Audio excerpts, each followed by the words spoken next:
what if the exhausted self is depressed? And like, how do I create a positive habit for her if that depleted state feels so low? Like, how do you change any habit in that moment? Wonderful question, because that is life. Right. and that is something that we face. How do you come back from that? Yes. Dr. Mindy in the house. All right. I appreciate that. The carnivore diet. Because of what we eat. Honestly, you've really touched my heart. Yeah, we have a very exuberant audience. People are wanting to make change. And so I really wanted to bring you on to talk about behavior change and how we can take some of the amazing concepts that people are learning on free platforms like iTunes and Instagram and YouTube. And how do we take these principles and help people put them into action? Because the mind seems to get in the way. Would you agree? Yeah, no, absolutely. Totally. And I think we all have this intention action gap, and then that's something that holds a lot of us back, is that we have all the will in the world, all the motivation in the world, but we can't manage to make things happen. Yes. And I think that's where behavioral science really kind of forms that role. We can be told that we need to do these things. We understand the ingredients of change, but it's actually taking those ingredients and understanding the methodology, how do they work in our busy, complex lives, and how we apply them to our lives. That is the piece that people are missing. And I feel like that's what behavioral psychology gives people. Yeah, agreed. I feel like all you have to do is read the comments on my social media, and you see all different types of strategies that people will apply to be able to take even a simple concept like intermittent fasting and try to figure out how to integrate that into their life while undoing behavioral habits that may be holding them back. So can you talk a little bit? You had something on your website that really was fascinating to me and actually was new information for me around habits. And it's this five habit myths. And I want to tell you that I pretty much think I've fallen prey to all five. Okay. Tell me more. Do you remember? Right. Okay. So I'm going to start with the first one. It's about willpower. Myth number one, it's about willpower. How come it's not about willpower making a change? Yeah, so interesting, isn't it? We think we need to white knuckle our way to success.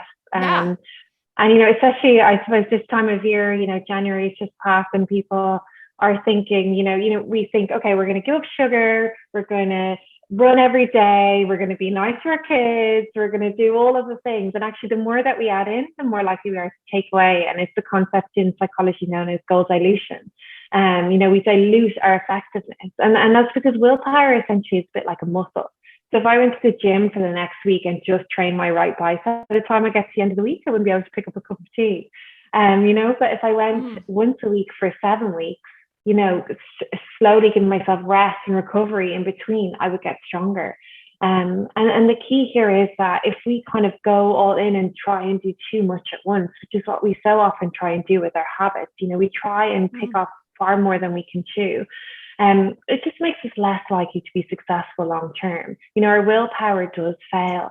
And I like to refocus people and say we need to focus on skill power, not willpower. We need to focus on systems for change. We need to, I think it's time for people to stop blaming themselves when they fail at one of their habits. We need to start blaming our systems instead. And that's certainly something we've seen in our studies of those that are long-term successful at maintaining healthy habits versus those that kind of relapse into old behaviors. Actually, the people that fail, they ask themselves, well, why did I fail? Where did my system fail? Did I not have my things set up in the right way? Did I leave myself to go too hungry in this situation? Was I vulnerable? Was I more emotionally vulnerable? What systems can I have in place to help me next time? And those are the people, that are most successful. So a way to overcome the kind of willpower myth is to start small instead of big and build over time, because therefore you don't use up too much of your precious willpower. And actually what we want to do is at the start, our motivation is really high, but habits are low. we want to repeat things often enough that they become habitual. And so that we don't need our motivation anymore, because habits are non-conscious processes. So just like, Mindy, you probably didn't lie in bed this morning, weighing up the pros and cons of dental hygiene or deciding if you're in the toothbrushing kind of zone. You probably just brush your teeth because it's a habit that you had. You probably didn't have to motivate yourself to make your cup of tea this morning, or, the various different habits, have a shower, whatever the habits are in your life, because they're automatic, non-conscious processes. And that's where we want to get with our health habits. Mm-hmm. We want to do them just like toothbrushing. We don't have to willpower our way in. It's something that just happens in our lives. So what do we do? I'm the type of person that's like, if a little bit's good, a lot is going to be better. And so one of the ways I've motivated myself is by not appreciating the moment that I'm in. So let's use, 30 years ago, I had chronic fatigue syndrome, and I couldn't get out of bed. So I was crazy motivated to do whatever any doctor told me to do so that I could just get out of bed. So doing one thing at that moment would have actually been torturous for me. And I don't know if it's just my personality. I needed like 20 things to give me hope, to feel like I was actually going to move myself out of this situation. So one of the challenges I have with doing only a few habit changes when your motivation is high is it enough? And for me, I worry I will lose motivation. Yeah. And the thing is, you will lose motivation. You are human. All humans cannot sustain the same level of motivation. And what I would say in terms of, and especially when you're motivated due to, a chronic illness and something as debilitating as, fatigue, absolutely, we feel like we want to make all of the changes kind of all at once. Mm-hmm. And the key here is that, we make changes that are going to support our willpower rather than deplete it. And what I mean by that is that we're not setting ourselves 20 million different tiny goals to follow all at once, that we're focusing on kind of one key thing. And then the rest of the things that we're looking at are environmental changes, if that makes sense. Okay. So things such as, pre-scheduling our workouts. So then we know when and where they're happening in advance, so we don't have to think about it. Things like double batch cooking our meals in advance, so we don't have to think about our meals for the next day. Things like laying out your yoga mat last thing at night. So it's the first thing you trip over in the morning. So it's a cue that's physically in your environment, because habits work off this loop, which is a cue or a trigger in response, and then you respond to that with a behavior in response for a reward. So it's a cue, a behavior, and a reward. And the thing is, you want the cue to be so obvious that you don't have to think about it. You don't have to will your way into it. It's just like, if you have a glass of water sitting in front of you all the time, at all times, it's much more likely that you're going to engage in that, because you've set up an environment that makes it easier to make that choice. And so that's something that you can do. And then when it comes to the goals, here's a way that you can check in to make sure if they are small enough to be sustainable. Is to ask yourself on a scale of 1 to 10 over the next week. So break them down into just 7-day periods. Over the next week, this small goal that I wish to achieve, how likely is it that I'm going to be engaging in it this time next week? So on a scale of 1 to 10. And if you're not at least 70% or more likely to be engaging with it, then you've got to make it easier. And even if you are 70% or more likely, you've got to ask yourself, well, what will take me to 100%? I love that, because one of my favorite quotes is, do something today that your tomorrow self will thank you for. Oh, love that. So I think a lot when it comes to my health habits, I think, okay, how I live my life today is really a gift to my tomorrow self. And if I can think about always my tomorrow self in the process of my daily habits, that has propelled me along a lot of different health habits for the longevity, for years, being able to do that. So I love what you're saying, because you can get really enthusiastic about something new. And if you could project out, if A, that tomorrow self will be grateful that you stuck with it, and B, is the tomorrow self going to be entertained enough to stick with it, That's an awesome idea. I really like that. I love that. I absolutely love what you're saying, because what I always say in habit change is you want to be your future self's best friend. And one way to really check in with this as well, and this is from Dr. Kelly McGonigal. She talks about think about your most exhausted self, because that's the thing. We all think about our future selves being perfect, having ironclad willpower, never really giving into temptation, being able to resist everything. But like, we live in the real world. We're going to get in an argument with someone. We're going to be tired at some stage. We're going to be in a bad mood at some stage. We're going to be hungry at some stage. All of these things are going to affect us. And so a way to kind of bring that into what we've just talked about is, to say, on a scale of 1 to 10, how much will my most exhausted self, how likely are they to be able to be still carrying this out a week from now? Or my most depleted self, or my most fatigued self, or my most stressed out self? Interesting. Because if you've got a week coming up, there is absolutely no point in setting up your habit in a way that you can only do it if circumstances are perfect, because welcome to life, that's never going to happen. And so you need to set up your habits in a way that they can weather the storm, because habits are formed through repetition. And so the thing is, if you do the same thing in the same circumstance enough times, it becomes a habit. And that's what we want. We want this repetition. But if you can only repeat your habit when the circumstances are perfect, then you're not going to allow it to become a habit. And that's where habit takes over from motivation. When you can repeat it in all circumstances, then you don't have to be motivated anymore. Wow. Okay. So if I go to that, I love it. And my brain goes to, if my exhausted self can't even get off the couch, she's not going to want to go for a walk. She's not going to she's going to want to eat something that is going to give me a dopamine rush, as opposed to something that is just going to be good for my body. So I might not want to eat healthy. Like, what if the exhausted self is depressed? And like, how do I create a positive habit for her if that depleted state feels so low? Like, how do you change any habit in that moment? Wonderful question, because that is life. Right. And that is something that we face. How do you come back from that? There's two things here. One is we need to look at the habits that we wish to create on a scale. So say you want to eat healthier or you want to exercise more. What is a 10 on that scale? So for example, exercising more, or the perfect exercise routine for you might be to do HIIT training 3 times a week. So that's your 10. So what's your 8? What's your 7? What's your 6? What's your 3? Is that a 20-minute walk? Is that a 15-minute walk? Is that just doing some squats while the kettle boils? Like, we need to look at our habits on a scale of 1 to 10, because our life is not always accommodating of the 10. No. And most of the time, our life is much more in the 6s or the 5s or the 4s or the 3s. And so we have to get away from this all or nothing mindset, where it has to be, HIIT training or nothing. It has to be the most perfect dietary day or nothing. It has to be, if I only do 20 minutes of meditation, otherwise I failed.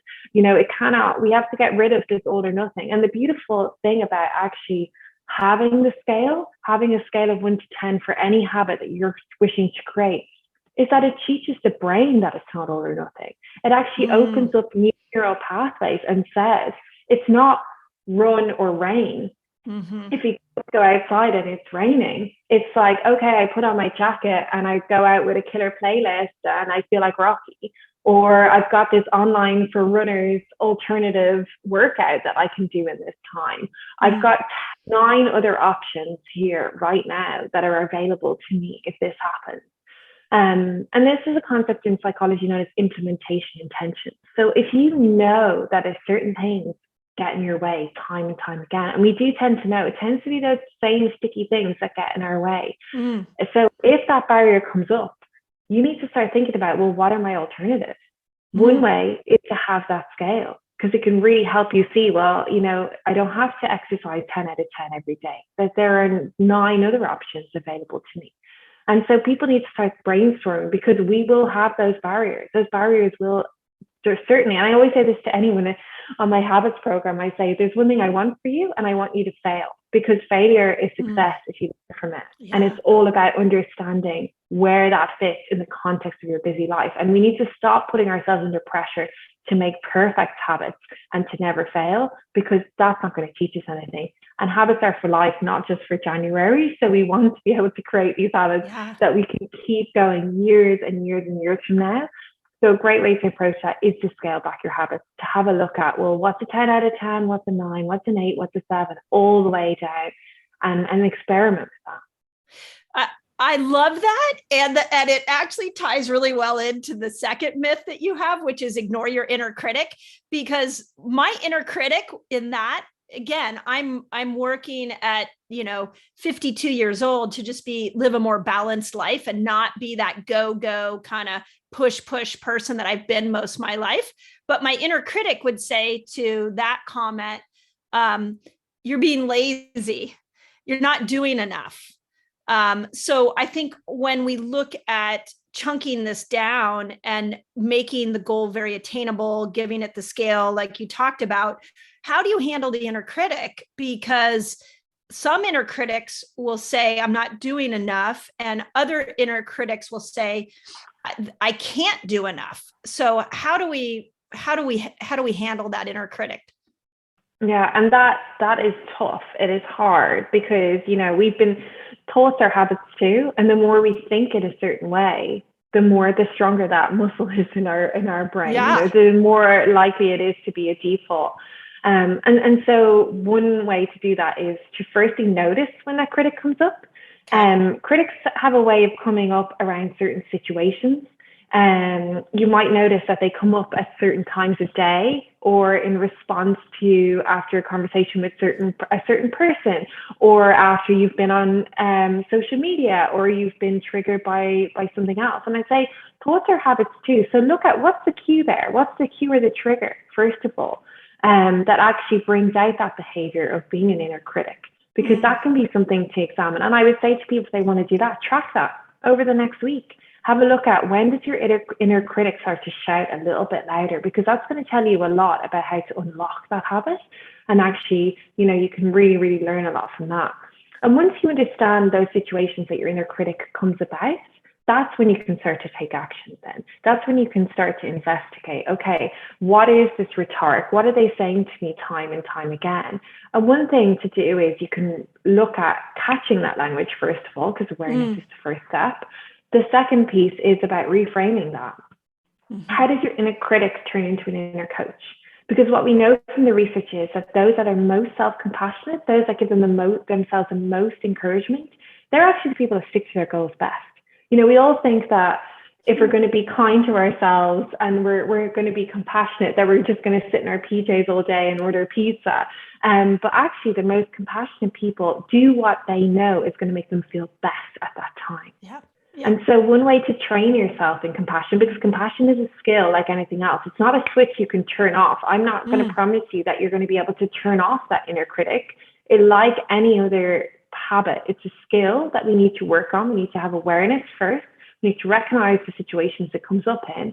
We need to look at reframing it as often as we can. But we also then, how do we do that? Well, one beautiful way to do that is there's an amazing researcher called Dr. Kristen Ness. And she has a thing called a self-care check-in, which is several times throughout the day when you feel yourself triggered, when you hear that that critic rather than that coach shouting at you, ask yourself, what in this moment do I need to nourish myself? What do I need in this moment to nourish myself? Now, that could be physical. Maybe you haven't had a glass of water, or maybe you need to eat. Maybe it's emotional. Maybe it's that you're feeling lonely or tired or vulnerable or disconnected. Can you reach out to someone? Can you have a phone call? Can you go out and actually chat to someone? You might be physical in terms of you're holding too much tension in your body. Maybe you need to release. Maybe you need to do some breathing exercises. It's about actually going through the spectrum of what wellness is. Is it physical, emotional, social? And asking yourself, where in that am I needing nourishment right now? And then I think that's an important thing to train people in, because it's not always physical. It can often be emotional. It can be psychological. Maybe you're feeling stressed. Maybe you're feeling wound up. Maybe you just need a few breaths. Maybe you've been at the computer all day and you need to take a break. But what that does is it trains ourselves to actually look at, well, what are the physical, social, emotional, psychological needs right now, rather than just listening to the inner critic. And that's how we can train ourselves in compassion and move away from this critic. Would it be helpful to have like a toolbox of go-tos when that depleted moment hits and the inner critic shows up? Again, I just can only speak for myself that I know when the inner critic shows up, sometimes it takes me a while to unravel it. Like I can be aware of it, but then I'm an action-oriented person. So I need to put I love this idea of like, what can I do to fill myself up? Because I need to put myself in some action place for me to turn that inner critic off. So would it be helpful if you, like, let's say I'm just going to use fasting as an example. You're starting to learn how to fast a little longer. And then all of a sudden you get hungry, you get dizzy, and the inner critic says, see, you can't do this.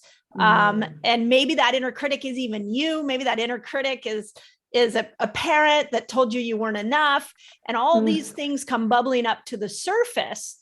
In that moment, I have found that sometimes it's hard to unravel myself. So if I had a toolbox that I could go to and say, oh, remember when you get like this, you should breathe.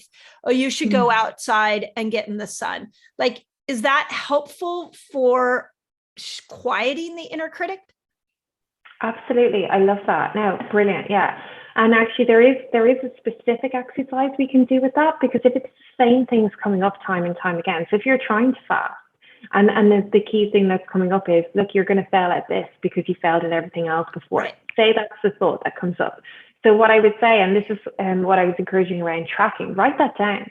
And then once you have that written down, we can capture those same ones that come up, because it tends to be same 4 or 5, retards that we have in our head from our childhood or from more recent times that keep coming up again and again. Capturing those is brilliant.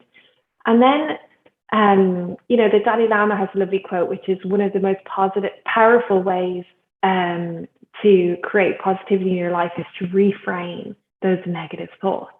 And how we reframe those is we look for the truth in them. Because the thing is, we have this negativity bias. We have 5 times as many negative thoughts as we have positive thoughts. And what we need to do is we need to train that coach. We need to train the brain to be on the lookout for that positivity.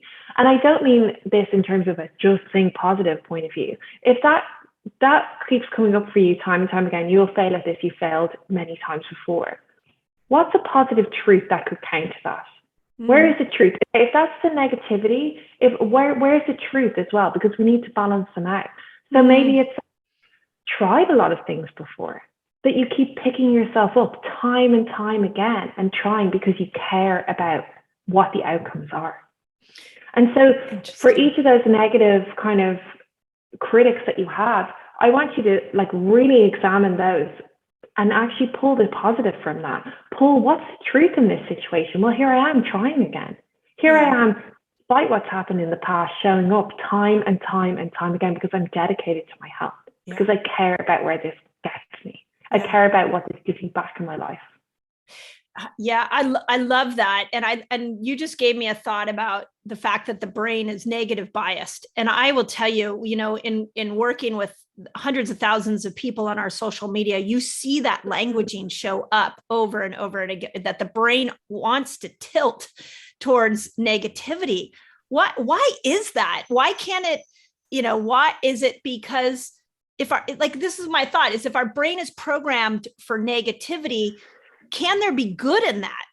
I've used negative thoughts to motivate me before. So is there a way to use that negative bias instead of trying to just find the truth? Is there a way to use it to propel you forward? What great question. So where it comes from is from evolution. And those that were most anxious of threat were the ones that survived. And so you can see how that can help you. Yeah. When you're running from a dinosaur. Yeah. The dinosaur is an email from your boss or something else. You can see where it can get quite fraught and not helpful. But basically, those that were most anxious and those that were best able to perceive threats were those that survived. And of course, then, it was a survival instinct. So naturally, as humans, we're going to default into negativity. In fact, it's really interesting. We spend, I think, 5 times more brain attention on negative emojis than we do on positive emojis. Right. Yep. For every one negative piece of news, we have to read six times as much positive to kind of counterbalance that. And so what we know is that, chronic negativity and chronic negative exposure has lasting negative outcomes on our health, makes us more stressed. It causes a lot of inflammation in the body. It can cause all sorts of difficulties long term. And that's why we try and encourage, people to balance the negativity. It's not about not acknowledging it, because like you say, it can be a powerful skill in some ways. It's just about using it in a way, using it for good rather than using it for harm. And that's the difference. And I think it's the way to really understand that is to go back to the very, very start, which is something I always encourage anyone to do when they're starting out on a habit change, is to ask themselves why. Because the thing is, so often we start out in habit change thinking about just the numbers alone. So we think about the number on the scales, or the number we can lift at the gym, or the number of miles we can get in our fitness tracker. And we let that be the sole indicator of success. We let that kind of be where our motivation hangs, literally in the balance of what those numbers are. And it doesn't matter how much effort we put in that week. If that number doesn't reflect the effort, we get disheartened and we can discontinue the goal. And that's called extrinsic motivation. So any goal that's followed for performance or appearance reasons, for numbers alone, that's extrinsic. And it can last for a couple of weeks. It can motivate us for a couple of weeks, but long term, that's not going to work. What we want to do is we want to focus on intrinsic motivation. Intrinsic is the most beautiful word because it translates into Latin as inward or goods for the soul. And basically, we want to follow our goals because they're goods for our soul, because they're personally meaningful for us, because they give us something back in our lives. We want to be healthy because it allows us to make a better contribution at work, allows us to be a better parent, a better role model in our community, whatever it happens to be. And so I always say to people, and I've stolen this from Simon Sinek, but we want to start with why when it comes to any goal. And that can help us tune into, are we doing this for a positive reason, or are we doing it for a negative extrinsic reason? And so are we doing this in a way that's going to be most supportive and helpful for us, or actually are we undermining our own success by actually doing it in a non-positive way? And the thing is, what we know from the research is that those that do things for intrinsic reasons, because they can see the contribution it makes now. So they can see that fasting gives them more energy long term, makes them feel more empowered around their health. So we can see that it gives us all of these amazing long-term benefits, and they connect with that. We're not looking at what we're missing out on. We're not looking at what we lose by fasting. We're looking at what we gain. We're looking at what it gives us back in our life. And if we can connect with what something gives us back, the contribution it makes, then it's much more easy to use that. And that is the type of motivation that's sticky in a good way. Yeah. Well said, because I always have said that if you are trying to lose weight for a number on the scale, or to fit into your skinny jeans, it will be you can accomplish that. You can use that as motivation, but you won't find it a lasting, sustainable, motivating factor. Because what happens once you hit that goal? Then what do you do? And or like we see people who try to lose weight to, win back relationships, or, all those extrinsic reasons, really, you can use them to get to the goal, but I find you can't use them to stay at the goal. You will constantly fall backwards. And this is why we've got this dieting culture, because it's like you have an extrinsic goal, you go for it, you achieve it. Now, what do you do?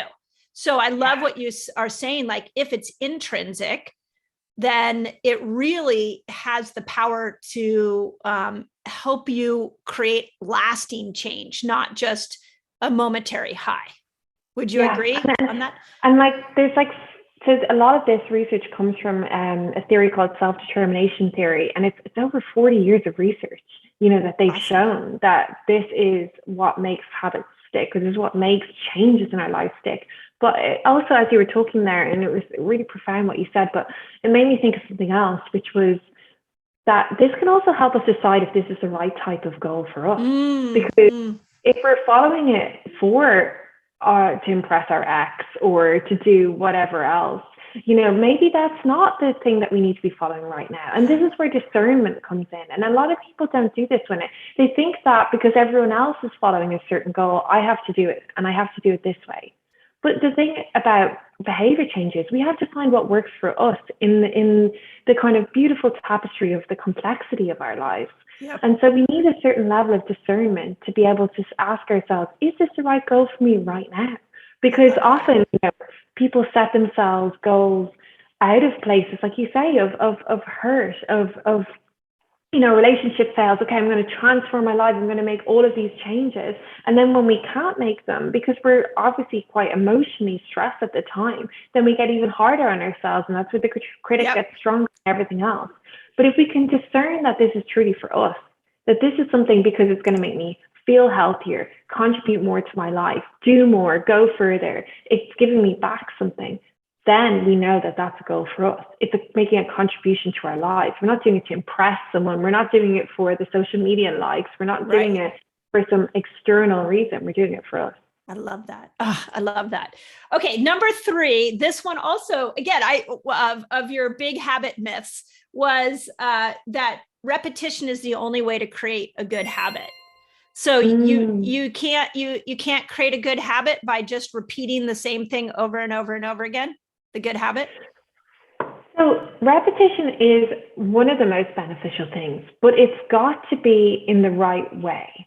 So what I mean by that is you've got to think about when and where is best for me to perform my change this week. So when we talk about, we choose one small change, we want to make it so small so that we're at least 70% or more confident that we'll be able to carry it out over the next week. And even think about our most exhausted self, our most depleted self. How do we make it easier on them?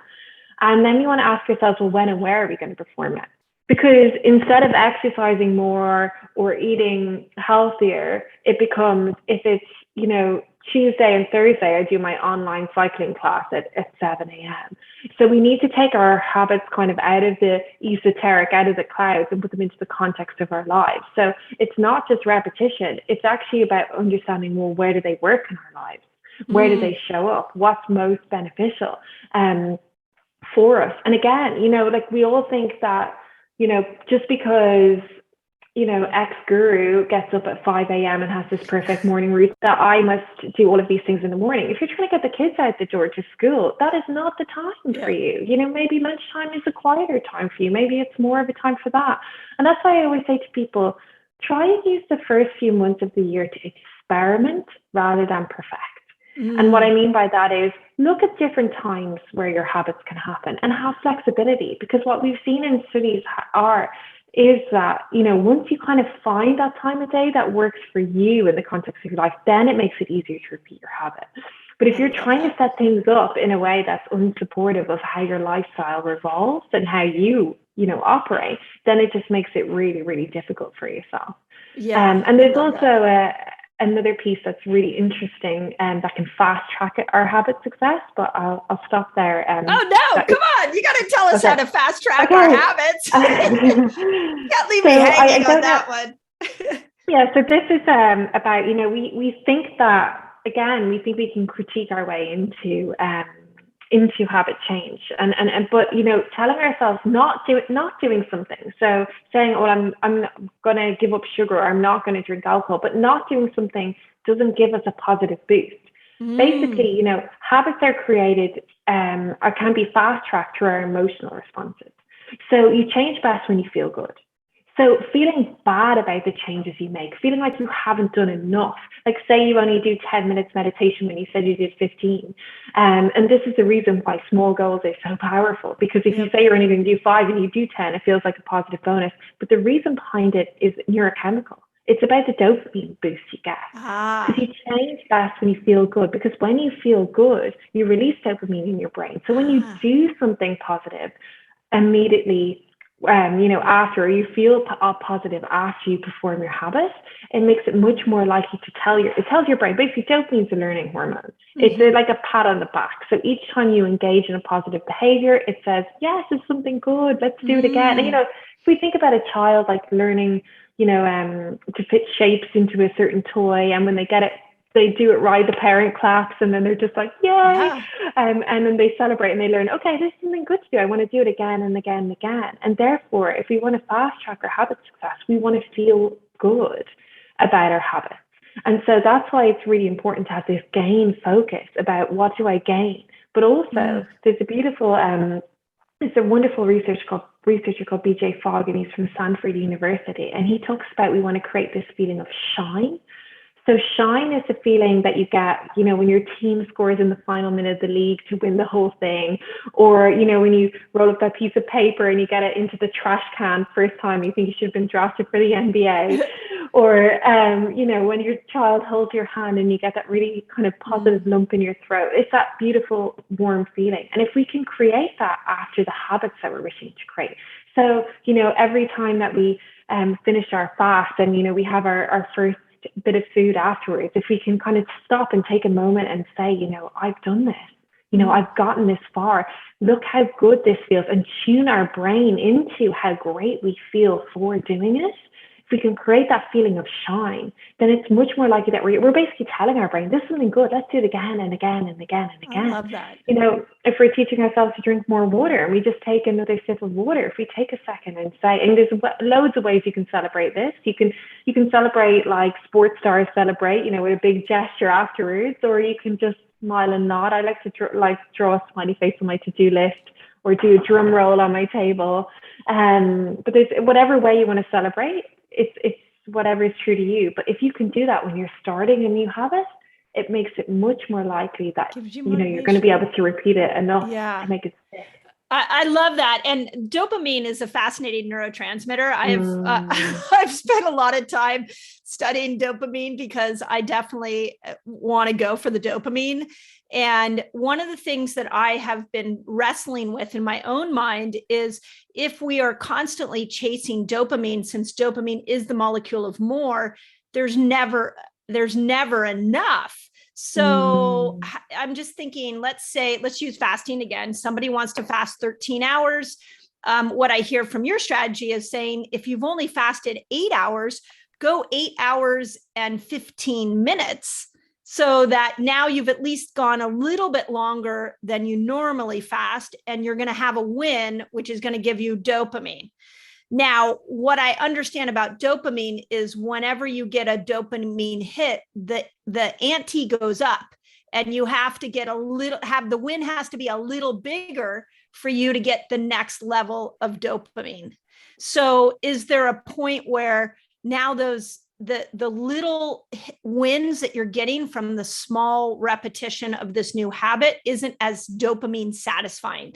Does there hit a point where the dopamine win has to be a number on the scale, has to be something bigger than just, I pushed my fast back another 15 minutes? Yeah, good question. And I think that it depends on the individual, because we all kind of have a different dopamine tolerance. Yes.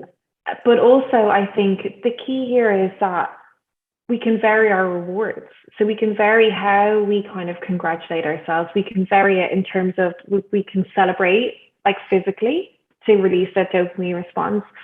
Another thing that we can do is we can actually create a craving for that particular habit. So what I mean is by this is, when I said when we pause and we take a moment, when we finish our fast, let's just say, and we think about, because when we get to the end of a fast, it's an elation, isn't it? It's like, I've achieved this. It's an incredible feat. And so if we can pause in that moment, we're training our brain to attend to those feelings. And then next time when we're finding it difficult in our fast, if we can bring to mind that feeling of that elation, because what we found in studies is if you can prime people to that end state for how they feel when they finish that workout, or when they finish the fast, or how they feel after they've eaten a healthy meal, if we can prime that end state, it makes it much more likely that people are going to be able to stay on track. So there's a couple of different things that you can do to get your dopamine boost in a different way. You can physically celebrate, you can emotionally celebrate, or you can train your brain to actually look for that positive feeling, because we can crave good habits as much as we can crave bad habits. And so if we start to crave and sit and savor that feeling, then that can really help boost it too. I love that. The subtleties. I think that's like the message I keep hearing in life in general lately, is the magic is in the subtleties, and all those little small things that show up that we tend to not look at because we're always looking for the big high. We're looking for the big win. And it's in the small little nuances of each moment of our day that like a healthy mind and a healthy body is really built. And I feel like every person I've brought on this podcast keeps saying the same thing, just with different language. So yeah, and you're so right. And I think the key here is as well that with the dopamine thing, it doesn't have to be forever, because actually it's just often enough to get you to repeat the habit till it becomes a habit. And then once it's automatic, you don't need to congratulate yourself anymore, because your brain just looks for that feeling on demand. So you don't have to think about it. It's a non-conscious process. So that's the thing about it. Like, you can only need to step it up to a point, because once you get to that crossover where the habit starts to get stronger than the motivation, then you don't even have to work on it anymore. I love that. I love that. Okay. So the fourth myth you had was, and you've kind of touched on this, was that big goals lead to big changes. So what I'm hearing you say throughout everything here is actually don't chase the big goal, chase the small goal. Absolutely. Yeah. It's small changes that bring big results, because small changes make it easy enough to repeat them often enough. They feel rewarding enough. They're positively framed, so we feel like we're achieving each time, and they don't negatively affect our self-esteem. And therefore, they're the ones that help boost our motivation, help us gain momentum. And the interesting thing about small changes is, and this kind of goes back to something that you said at the start, Mindy, which was like, we can, when what we found in our studies, and I've certainly seen it with people in the course as well, that when people focus on that, making that one small change, and they start to feel successful, they actually non-consciously start making other changes. They focus on one. It's like, if you think about keystone or linchpin habits like exercise or sleep, if you've got a good night's sleep, well, the things just seem to fall into place more naturally. This is the exact same. When you start creating good in your life, when you start creating things that give you back what you want in your life, that give you back energy, that give you back vitality, it starts to trigger, it has a trickle effect. And actually you'll start to change things non-consciously. And then that's the beauty, but you're only focusing on one change. So you're not using up all your willpower. You're not trying to force or strangle change into submission. It's happening naturally for you. So I just had this thought, if you're trying to go from a body that you don't love living in, and you're trying to build a body that you do love living in through good habits, instead of looking at, I need to exercise, I need to eat differently, I need to go to sleep, I need to fast, I need to take supplements, like all the I needs, does it work to just in the morning go, I know the system's already there. Like to your point, I've already set up the system. So now my job is every time I follow through with any little habit, one glass of water, one positive vegetable I put in my mouth, that I stop and honor that and look for a way to applaud myself in those little moments. And if you do that, then at the end of the day, maybe there were 20 moments like that. Is that literally how you start to build yourself a brain that just wants more and more of that good, because you're stopping in the small moments to create a bigger picture? Wonderful. I've never actually broken it down in that way before, but I think that would be a wonderful place to start. And again, it depends on how you're driven as an individual. But I think that a lot of people would get a lot of benefit from that, and that's kind of in line with the evidence base. The other thing I would say is, the healthy habits that you enjoy are the ones that you stick to.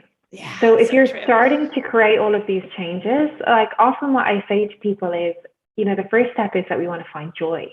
And there's studies where they've shown, where people people go to the gym and they seek out the most punishing stairmaster because they're like, well, that's the hardest thing, therefore that's the thing I need to do. Or, when they're starting a healthy diet, they're like, well, I need to just eat kale every day because that's the thing that everybody does, even though they can't stand the taste of it. And ultimately, what they've shown in studies is that people that stick with things aren't the people that seek out the one that they think they're going to, is going to be the hardest. They're the people that seek out the one that's going to be the most fun. And if you can find the joy in your healthy habits, then you're going to stick with them. And a way to do this is to look at, all of the changes that you wish to create in your life and ask yourself, well, what are the healthy habits that I enjoy? Is it going for a hike with my dog because it makes me feel revitalized and refreshed? Is it having, a lemon water in the morning because that makes me feel energetic? Is that, getting into bed a half an hour earlier in the evening just feels like the ultimate luxury for me. If you can start to look at, well, what are those habits that I actually enjoy? Because those are much more likely going to be the ones that you stick to. And then maybe the ones that you are a little bit harder work, how can you layer joy onto them? So is it that, you only listen to your favorite podcast when you're meal prepping, or watch your favorite, stream your favorite TV show when you're meal prepping? Is it, that you go for a walk with your favorite person, and think about all the fun that you can. I love that. Your existing habits, because we're joy seeking humans, and if we're enjoying something, we're much more likely to stick with it. In the fasting world, there are 6 different fasts that I teach my community how to follow. And they go from anywhere from 13 hours of fasting all the way up to 72. And one of the things that I've noticed is that food is a state changer. So what do you do when you're in these moments where you're like, okay, I have this goal to go 48 hours of fasting. Food was my go-to for making me feel better. I don't feel very good right now. So I love this idea of stacking it with a habit, like calling a friend, watching a Netflix series, listening to music, dancing in your kitchen. That's what I heard there, is stack it with something that is enjoying to get you through the unenjoyable task. That's brilliant. So do we even need, this brings me to the last one you had, which was, is having a goal important? And I've actually been thinking about this in my own life lately. Do we need goals? If we don't have a life that's driven by goals, is that a bad thing? I think that is a big question. I know it's a big question. I've been thinking a lot about it lately. Yeah, no, and I would say, arguably I'm going to be on one side of the argument, which I say that we need to, any goals that we have, we need to break them down into habits, because it's easy to set a goal. I could say, oh, I want to make $1 million in the next week. That's so easy. But if I have to break it down into the habits that I need to do to create that, is that actually realistic? And then so that's what I say to people. I say, make habits, not goals, because goals can be so flippant. And they don't require the same level of commitment. We need to look at what our days look like. We need to be realistic. Where does this fit in my day? What are the actions? So anytime that you are thinking about setting a goal, what are the actions that you need to perform day in, day out in order to achieve this? Is this realistic? Is this going to fit within the context of your life? And from there, then it's about asking yourself, the key questions. Well, what's my why behind it? Is it going to be small enough? How do I scale it back if I need to? How do I find more joy in this? And all of the things that we've been talking about. I love that. Well, this was fascinating. I really appreciate you letting me pick your brain. And I want so badly for my community to not just take the information that I give and go, oh, well, that was entertaining. I want them to actually put it into action and really move their health forward. I think one of the really cool moments about this this world we're living in, whatever we call it, the metaverse or whatever name we're giving it, is that there's so much free information and conversations like this. So two last questions I have for you. One is, where do people find you? Because it sounds like you have a free challenge that will get people helping with their habits. I'd love for you to share that with my audience. And then I have one more ending question for you. So let's start with that. How do people find you? So they can go to bitesizehabits.co, so .co. So that's bite size habits. And there's a free 5-day video challenge there, which is the kind of 5 key, basically foundational habit changers that will kickstart any habit that you wish to create. So it's bitesizehabit.co. Great. And we'll put the link. Thank you so much. And we'll put a link to it in the show notes. My last question for you is this is our 3rd season of my podcast. And this year, congratulations. Yeah, thank you. Oh my gosh, I love it. I love having conversations like with brilliant minds like yours. I learned so much from it, and it's just been really enjoyable. But the theme of this year is gratitude. I really, looking over the last 2 years at the world, feel like we've lost sight of the importance of gratitude. So the questions I have for you is, do you have a daily gratitude practice? And what is one thing that in 2022 you are immensely grateful for? Oh, amazing. Love this. And all of your questions, so you really got me thinking, Awesome. Which is amazing. Thank you. Yeah, thank you. So do I have a gratitude practice? Yes. And actually for this year, I've changed it a little bit. So I used to have a gratitude practice, which was 3 things I'm grateful for in my day. And I would stop and do that twice in the day. Now I'm cultivating it alongside self-compassion and experimenting with it for this month about what I'm grateful to myself for. Love that. Because I found that it was quite easy to be grateful for what others do and what other people and other situations. And now, and I kind of like back to what you said, Mindy, at the start about being grateful to your past self in a way. I'm grateful for my past self for doing this, preparing my lunch. So then when I'm busy with work, I don't have to actually get up and do this thing. Oh, I'm grateful that I didn't, stay up that extra hour and watch that TV program. And actually I got more sleep last night. And that made me feel a lot better today. So that's how I've kind of fit my gratitude practice for this year. Love it. And the second question was about, is there something that I'm grateful for at the moment? Yes. Yeah. Oh God, so many things. But yeah, I'm grateful for conversations like this because it gets my mind ticking. I want to write down all your questions now so I can remember them for future and stuff. But I think I'm grateful that I have had this opportunity to spend so long researching this topic. And now, the reason that I've kind of moved out of academia is because I really wanted to be able to share the message with people that don't read the journal articles, that, I feel like a lot of it, in academia is really like the academics get to benefit from it, but the rest of the world doesn't always. And I think it's such a privilege. And I don't mean to be an evangelist about it, but I do feel like a drive to be able to, I know things that maybe not everybody does because I spent so long studying it. And I feel so grateful to be able to share that with other people.